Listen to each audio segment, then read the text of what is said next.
बेली टुडू नाम की एक एसआई है, उन्होंने इस केस को आगे बढ़ाने के लिए इनसे पैसे की मांग की और पूरी तरह से ऑडियो रिकॉर्डिंग मेरे पास है। हेलो। हाँ हेलो। हाँ दीदी, फोन किए थे। फोन किए थे, आप लोग क्या बोले थे? देखिए आप लोग ऐसा कीजिएगा तो हम क्या करेंगे? वो मेरा थोड़ा तबीयत खराब हो गया था और पैसा का व्यवस्था भी नहीं हुआ, इसीलिए नहीं आए हम। तो सूचना देना चाहिए ना, हम नोटिस नहीं भेजेंगे और रहने दीजिए। आप सब सारा चीज कंप्लीट हाँ, सारा चीज कंप्लीट करने के बाद आप लोग ऐसा करते हैं तो फोन करके बोल देते ना, नहीं आई बात है तो नोटिस कर देते ना दीदी, हम तो करिए देंगे, व्यवस्था में लगे हुए हैं। अब आज ही आए, हमारा तबीयत ठीक नहीं था इसलिए नहीं कर पाए हम व्यवस्था। फोन कर देते ना। फोन तो खैर नहीं किए, हमारा बहुत ज्यादा बाथरूम हो गया ना, एकदम 10-15 बार, तो बहुत हालत खराब हो गया था, हम कहीं निकले ही नहीं। कम से कम नहीं निकले तो फोन करके बता देते तबीयत खराब है बोल के। नहीं तो हम सोचे कि क्या बोलेंगे, अभी जाना भी है और फिर व्यवस्था भी नहीं हुआ है, इसीलिए हम फिर जाना जाएंगे ही, तो व्यवस्था कर लेंगे उसके बाद ही जाएंगे तो ठीक रहेगा बोल के। तो नोटिस नहीं कर दिए? नोटिस नहीं कर दिए? नोटिस बना हुआ है तो हमको पोस्ट करना है, कर लेंगे हम। कर लेंगे। तो उसके लड़का से बात हुआ? बात तो हुआ था एक दिन। तो नहीं लेके गया नोटिस? हाँ, नोटिस क्या बोलता है, नहीं लेगा वो? लेगा, क्या नहीं लेगा? तो नहीं आया अभी तक वो लेने के लिए? नहीं आया। आप लोगों ने केस किए हैं, लेकिन आप लोगों को ना ठीक करना है, उसको तो हमको भेजना है, उसको कुछ दिक्कत नहीं है मेरी तरफ से। नहीं, मेन बात है कि वही खर्चा और चलो दिक्कत थोड़ा सा हो रहा है ना। अभी लोग लड़की वाले लोग तो गरीब है बहुत ना, तो क्या बोले वो लोग को हम। देखिए जो गरीब करना पड़ेगा, हमें को करना होगा। एक मिनट सुनिए, गरीब उसको हम भी मानते हैं, लेकिन अपन पॉकेट से कौन करेगा पहले बताइए? हम तो अपने पॉकेट से नहीं ना करेंगे। बात तो खैर सही बोल रहे हैं आप। देखिए हमारा भी बाल बुतरू है, नहीं है बताइए?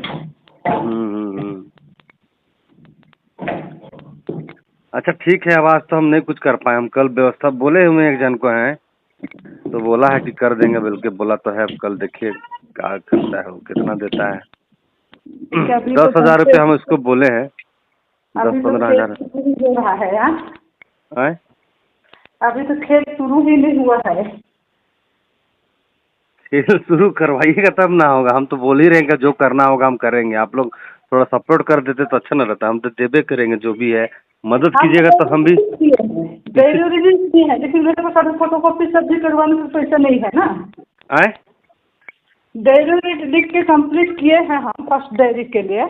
अच्छा, लेकिन ये है कि उसको फोटोकॉपी करने का भी पैसा नहीं है अभी मेरे पास भी, क्या हम लोग को वेतन बहुत कुछ निकला भी नहीं है ना। ओ क्या करेंगे पहले बताइए? अच्छा ठीक है, हम कल आपको हम फोन करते हैं ना, कुछ व्यवस्था होता है जो भी होगा हम आपको फोन करेंगे, ठीक है? ठीक है। ठीक है। जोहार, नमस्कार। आप देख रहे हैं द आवाज न्यूज और हमारे साथ है रवि पीटर जी। लगातार जो थानों में लोग जाते हैं अपना कोई भी समस्या को लेकर के एफआईआर करवाते हैं, तो थाना की तरफ से पैसे का डिमांड किया जाता है ताकि आपका काम करेंगे। बिना पैसे का तो गरीब लोगों का ना कोई थाना है, ना कोर्ट है, ना कचहरी है, मतलब गरीब लोगों के लिए कोई कानून ही नहीं है। और ऐसा ही मुद्दा रवि पीटर जी के साथ ऐसा ही घट गया और इनके साथी जी भी साथ में है। क्या क्या मामला हो गया, आज पेपर लेकर के आप पहुंचे हुए हैं? देखिए, मामला मेरा पर्सनल नहीं है, लेकिन मैं सामाजिक कार्यकर्ता हूं और सामाजिक रूप से जागरूकता व्यक्ति हूं, जिसके तहत एक बहुत बड़ा इसी एफआईआर के बारे में नहीं मैं कह रहा हूं, पूरे झारखंड में महिलाओं की सुरक्षा के लिए महिला थाना बना है। एसटी एसी समुदाय की सुरक्षा के लिए एसटीसी थाना बना हुआ है, लेकिन ये थाना के नाम हटाकर इसको दलाली का अड्डा बना हुआ है। बताइए, आज मैं जिस केस के बारे में बोल रहा हूं, पीएस केस नंबर 18/2026 का है और तारीख 20/5/2026 का है। ये जो व्यक्ति है राजेश तिर्की, इनकी बहन के साथ में अत्याचार हुआ, उसको लेकर ये 20 तारीख को थाना में आवेदन दिए। उससे पहले लगभग 10 दिनों तक थाना को दौड़ते रहे, इसके बाद आवेदन नहीं इनको लिया गया। 20 तारीख को आवेदन तब लिया गया जब ये अपने साथ में 15-20 व्यक्ति गए, तब लिया गया, यानी कि पूरी तरह सामाजिक रूप से दबाव देने के बाद। तो हम कहना चाहते हैं कि एसटीएसी थाना और महिला थाना ये दोनों किस लिए है? सुरक्षा के लिए और सुविधा के लिए, लेकिन सुरक्षा और सुविधा के नाम पर दोनों थाना जीरो है। एसटीएसी थाना में आज भी हजारों ऐसे समस्याएं जो है कि पेंडिंग में है, जिनको साथ में शोषण हुआ है, दमन हुआ है, न्याय के लिए एसटीएसी थाना में आवेदन दिए हैं। हम मांग करते हैं वर्तमान डीजीपी महोदया से कि तत्काल ये दोनों थाना को जितने भी केस है सबको अनुसंधान किया जाए और तुरंत जांच करके जो भी पदाधिकारी दोषी हैं उनको तुरंत तत्काल सस्पेंड किया जाए। इस थाना के बारे में एक और चीज मैं बताना चाहता हूं, महिला थाना के बारे में। बेली टुडू नाम की एक एसआई है, उन्होंने इस केस को आगे बढ़ाने के लिए इनसे पैसे की मांग की और पूरी तरह से ऑडियो रिकॉर्डिंग मेरे पास है। आप कह सकते हैं कि यदि हम न्याय मांगने जाए, न्याय के मांगने के प्रति यदि हमको थाना में पैसे का डिमांड किया जाएगा, तब तो ये कह सकते हैं कि उससे अच्छा तो उग्रवादी लोग था, आतंकवादी लोग है। तो ये उग्रवादी, आतंकवादी सब भी भ्रष्ट इस थाना के जो थाना प्रभारी और थाना के और अन्य पदाधिकारी हैं जो आज बन चुके हैं। आप मेरे पास ऑडियो के माध्यम से, इसके बाद इन्होंने रांची के जो एसएसपी है वहां भी इन्होंने गया कि हमको न्याय मिले, न्याय नहीं मिल पा रहा है। बताइए कि इस केस के लिए इनसे मोटी रकम की मांग की जाती है। ये तो जागरूक व्यक्ति हैं, ऐसे से कितने लोगों को वहां अत्याचार होता रहा होगा। तो हम इसीलिए तत्काल मांग करते हैं कि महिला थाना, एसटीएसी थाना, तो दोनों जगह का जितने भी केस है सभी का अनुसंधान करके जो भी दोषी व्यक्ति है उस पर कठोर से कठोर कानूनी कार्रवाई किया जाए। और मैं तो माननीय मुख्यमंत्री जी से भी अनुरोध करूंगा, उनकी सोच है कि यहाँ के आदिवासी और मूलवासियों का विकास हो, लेकिन विकास की बात तो दूर तक की है, न्याय नहीं हो रही है। आज इसी बात को लेकर ही मेरे साथ भुगभोगी है, इनसे भी आप बात, इनकी बात जो बीता हुआ इनसे भी बात आप ले लीजिए, मैं चाहूंगा। आपके साथ क्या मामला हुआ था? जैसे कि ये मामला जो है ये आपका ही ये मामला है, एफआईआर है, महिला थाना का ये मामला है? हाँ जी जी। तो महिला थाना, महिला का ही कोई मामला होगा? हाँ हाँ। क्या मामला था? असल में आज से 1 साल पूर्व मेरा अपना भगना जिसका नाम है संकेत तिर्की, उसका हम लोगों ने उसकी सहमति से शादी किया। ठीक है, शादी करने से पहले उससे पूछा भी कि तुम शादी करोगे या नहीं करोगे, तो वो बोला कि हाँ करेंगे।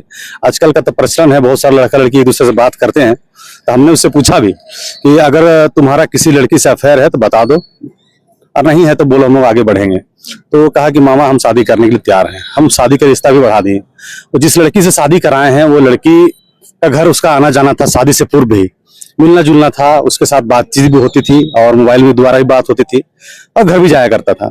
अगर उसके मन में कुछ ऐसा था, किसी लड़की से उसका संबंध था, प्रेम था, मोहब्बत था, उसको हम लोग गार्जियन को बताना चाहिए था, है ना। किसी का जिंदगी बर्बाद नहीं करना चाहिए था। मेरा भगना है तो क्या हुआ, है ना।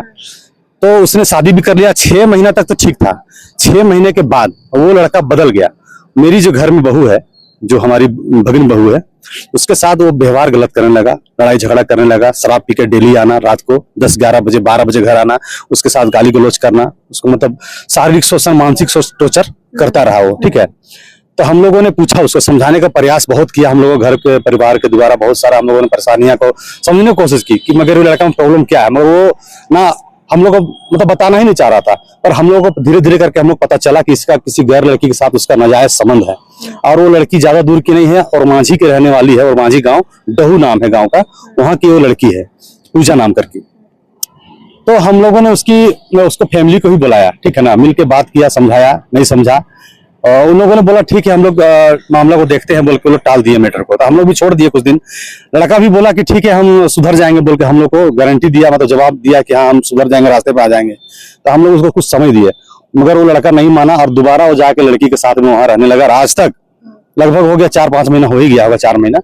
वो लड़का दोबारा अभी तक हम लोग घर नहीं रिटर्निंग आया है, उसी लड़की के साथ रह रहा है रिलेशन में। अब वो क्या किया, शादी किया है कि ऐसी रह रहा है नहीं मालूम है हम लोगों को।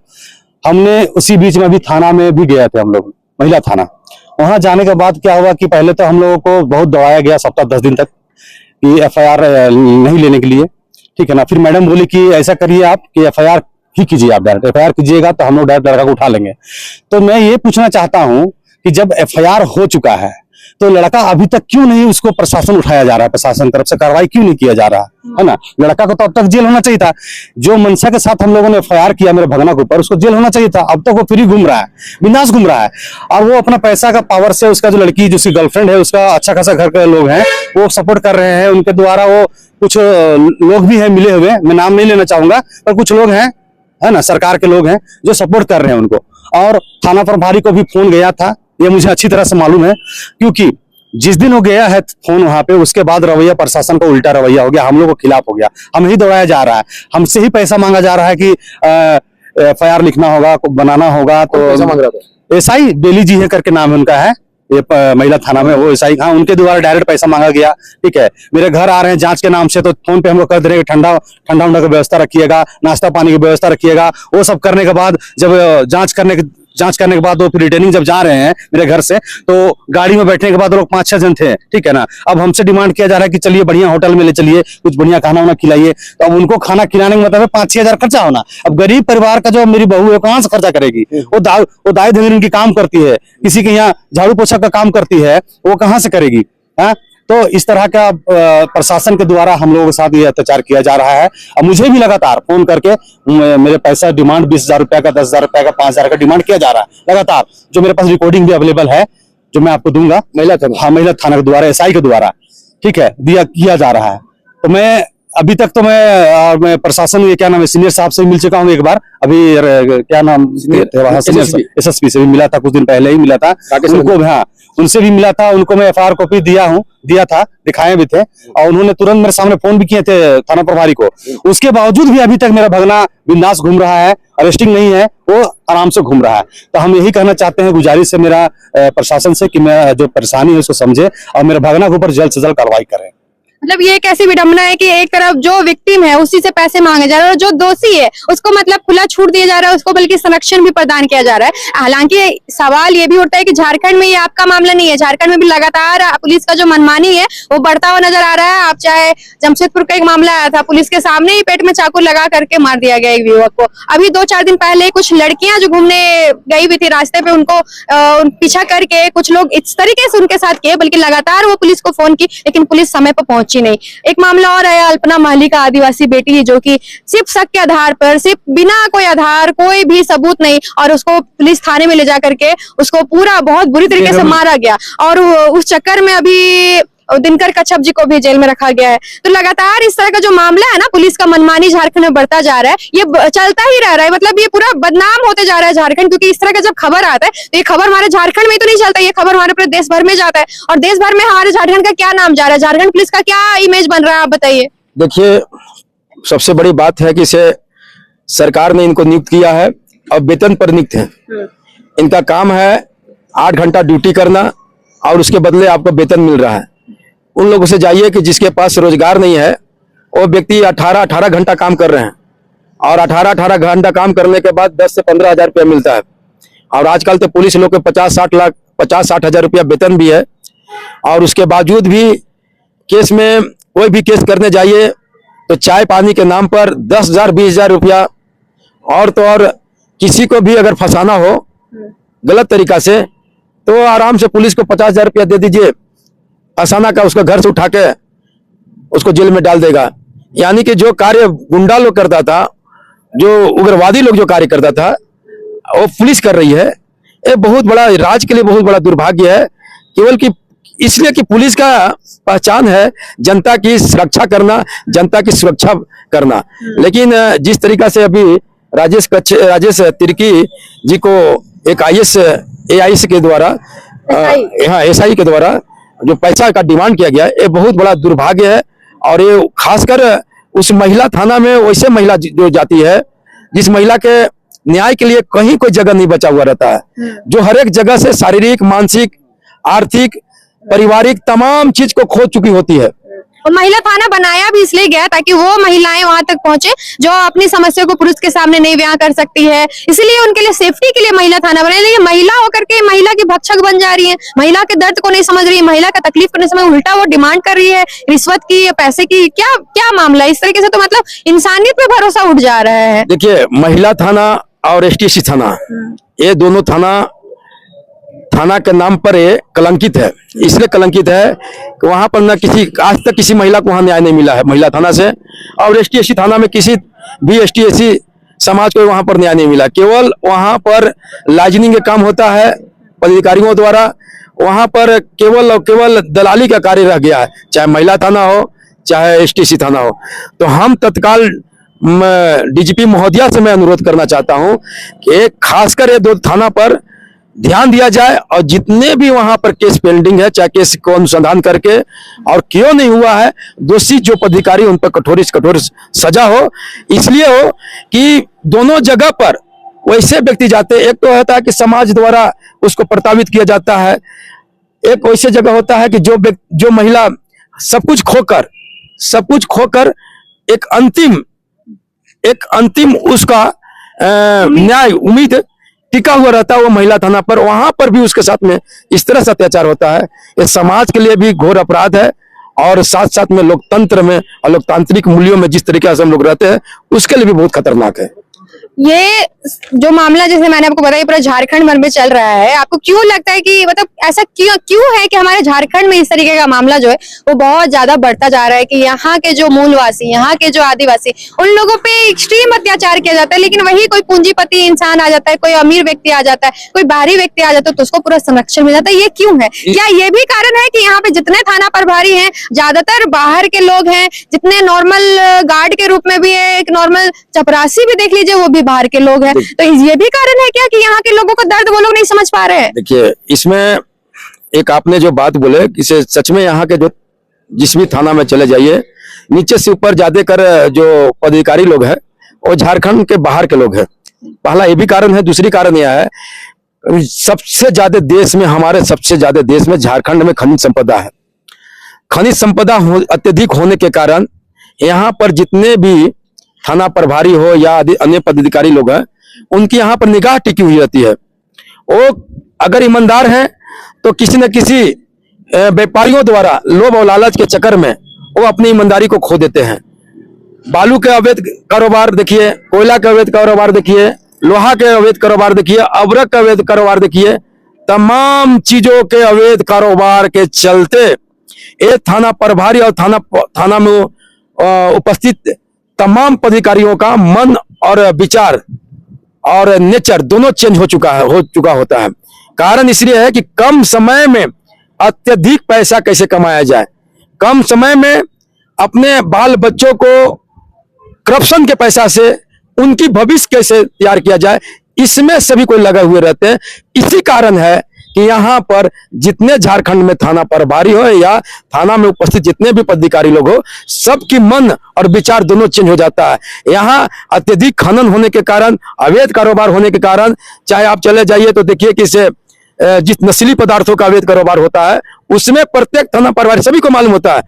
चोर को चोरी करने का जितना तरीका नहीं मालूम है, चोर से कहीं ज्यादा थाना प्रभारी को चोरी करने का तरीका मालूम है। और थाना प्रभारी ही चोर को चोरी करने का तरीका बताते हैं कि 4 बजे भोर में बालू की गाड़ी पास करो, 4 बजे भोर में अवैध खनन करो, 3 बजे भोर में तुम नस्ली पदार्थों का कारोबार करो। यानी कि चोरी का जो तरीका है वो थाना प्रभारी के पास है, और थाना प्रभारी ही, किसी भी थाना के प्रभारी ही चोर लोग का उत्पन्न कर रहे हैं। यानी कि चोरी की जितनी घटनाएं हो रही है वो कहीं ना कहीं थाना प्रभारी की उसमें मिलीजुली होता है। इसी कारण इसीलिए हमारा झारखंड अलग हुआ था ताकि यही सब हो। हमारे राज्य में जो 40% जो खनिज संपदा है वो हमारे राज्य के लोगों के उत्थान के लिए इसका उपयोग होना चाहिए। विकास, हमारे राज्य का विकास के लिए इसका उपयोग होना चाहिए कि हमारे राज्य के लोगों को मार करके बाहर के लोगों को उत्थान किया जाए, बाहर के लोगों को नौकरी दिया जाए, इसके लिए होना चाहिए। देखिए, झारखंड अलग हुआ था और झारखंड अलग करने वाले हमारे शहीदों ने इतनी बड़ी सुरक्षा कवच झारखंड को दी गई थी। 5वीं अनुसूचित क्षेत्र, यानी कि 5वीं अनुसूचित क्षेत्र में यहाँ पर ग्राम सभा का अधिकार होता है पूर्णतः थाना प्रभारी से ज्यादा, लेकिन यहाँ ग्राम सभा का अधिकार को छीना गया है। जिस दिन ग्राम सभा के अधिकार पूर्णतः लागू कर दिया जाएगा तो हम कहते हैं कि यह भ्रष्टाचार, भय भूख भ्रष्टाचार झारखंड में समाप्त हो जाएगी और झारखंड जिस सोच विचार के लिए अलग हुआ था वो सोच विचार अभी कहीं दिखाई नहीं दे रही है, दूर दूर तक दिखाई नहीं दे रही है। लेकिन एक दिन जरूर है, हम जैसे नौजवानों, आप जैसे पत्रकार और शिक्षाविद लोग जब आएंगे तो झारखंड को सुधारने का प्रयास करेंगे और झारखंड सच में सुधरेगा। कब सुधरेगा? इतने समय से सब तो आदिवासी ज्यादातर मुख्यमंत्री ही बने, अभी भी आदिवासी मुख्यमंत्री है, अभी अबुआ दिसुम अबुआ राज चल रहा है। अब नहीं सुधरेगा तो कब सुधरेगा? अब आदिवासी मुख्यमंत्री है, आदिवासी राज्य मेयर है, आदिवासी सर्वोच्च पद पे हमारे देश पे बैठी हुई राष्ट्रपति जी है, फिर भी आदिवासियों का ये बुरा हाल है। देखिए मैं दो बात कहता हूँ, एक आदिवासी जात से होना, एक आदिवासी विचारों से होना। विचारों का व्यक्ति जात से कहीं उत्तम है। अक्सर न्यूज देखते होंगे कि भाई ने भाई को मारा, आदिवासी ने कहीं आदिवासियों को मारा। बिरसा मुंडा को मारने वाले अंग्रेज जरूर थे, लेकिन बिरसा मुंडा को किस तरीका से मारा जाए वो समाज के ही व्यक्ति थे। रावण ने तभी मरा जब उसका भाई था। तो आदिवासी जात से होना एक अलग है और एक आदिवासी विचार से, सोच से होना एक अलग है। तो आज तक 25 सालों में जितने भी आदिवासी नेतृत्वकर्ता बने, चाहे वो विधायक के रूप में, मंत्री के रूप में, मुख्यमंत्री के रूप में, मेयर के रूप में, अन्य प्रकार से, वो अभी तक केवल जात से हुए थे, आदिवासी विचार से नहीं हुए। और जिस दिन आदिवासी विचार से हो जाएंगे उस दिन हमारा झारखंड स्वच्छ, सुंदर, भय भूख भ्रष्टाचार से निजात मिल जाएगी।